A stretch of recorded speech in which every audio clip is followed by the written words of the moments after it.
So we're all here for Light Fair, and most of us are still active in the industry. We're working hard, and we're preparing for it.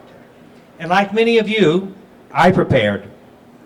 And I had about 30 tasks on my list to get ready, as many of you did, and I did 29 of them. The one task I did not do was prepare this toast, because I couldn't. It's been so hard.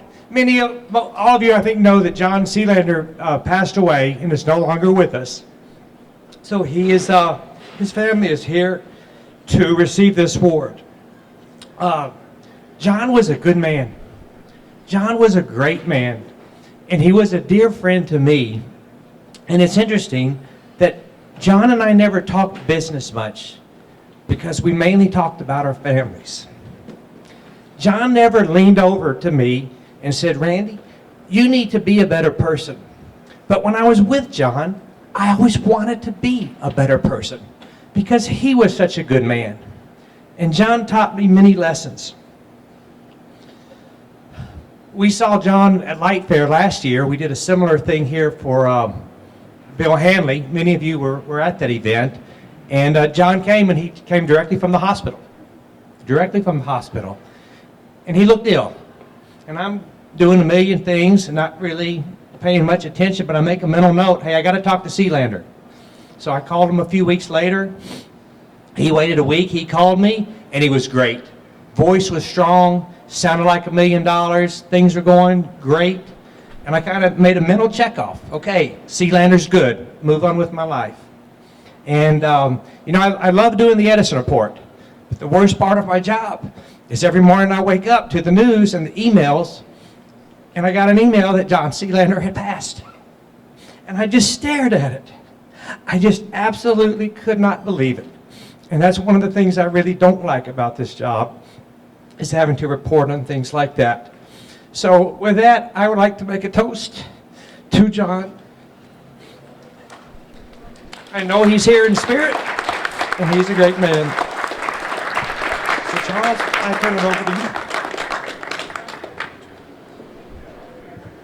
Well, by my count, 4 of the 7, I'm not sure how many inductees there were exactly, but well over half of the inductees today have a son or daughter in the industry. I think that's really testament to the legacy that those being honored have passed on. I'm no exception. I've been in the industry about 10 years now, so definitely have the bug. And looking back, this is kind of fitting that this is at Light Fair. My first Light Fair, I was relatively new in the industry. This is in Philadelphia. And I was definitely in a non-customer facing role. At that point, I was with a large company, and Light Fair slots were very coveted and definitely directed to those in a customer facing position.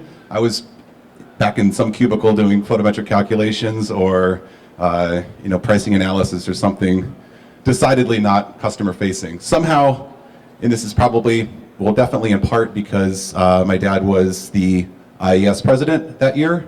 I was able to attend Light Fair, and that really opened up my eyes to the industry at large, just the energy that we have here, but also just what a special person he was to so many people in the industry.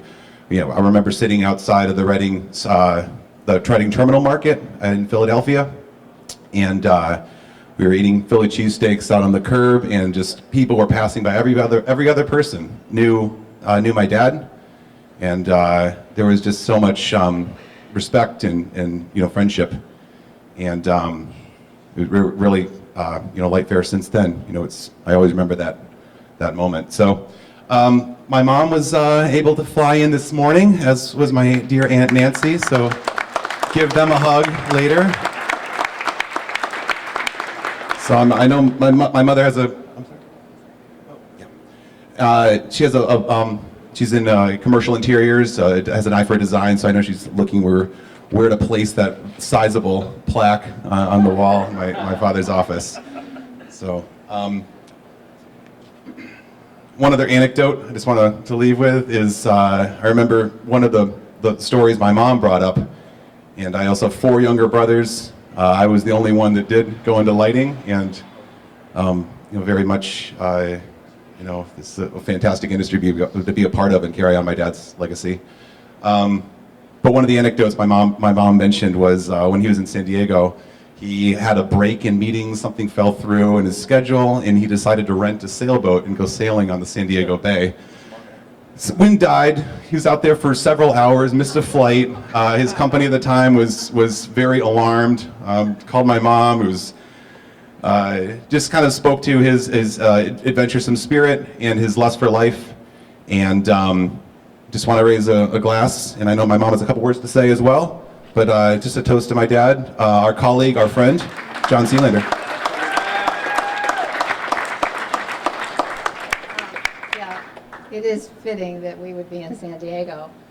It was before cell phones, and I had checked with the flight. I called the airlines. I called the people he worked with. No John. And so then I'm thinking, he's kidnapped. He's gone. Oh no. And I get this little sheepish call. Honey, the wind was great. I just had to try it. And just one other thing I think of him and lighting in general, I think we all grew up thinking we're pretty ordinary people doing ordinary things. He really shared with us that lighting was extraordinary. And I know that's why you're all in it. That's why you do it. Our kids spent many times just sitting in cars waiting for Dad to make one more call, right? But I was thinking that I hope you all have your national park passbook, because if you don't, you need to get one. I think there's probably somebody here that remembers trying to get to the nearest national park, wherever you guys were doing meetings and just getting out there, living outside, and enjoying life. So I thank you all for your impact in his life. He just loved you all. Thanks so much.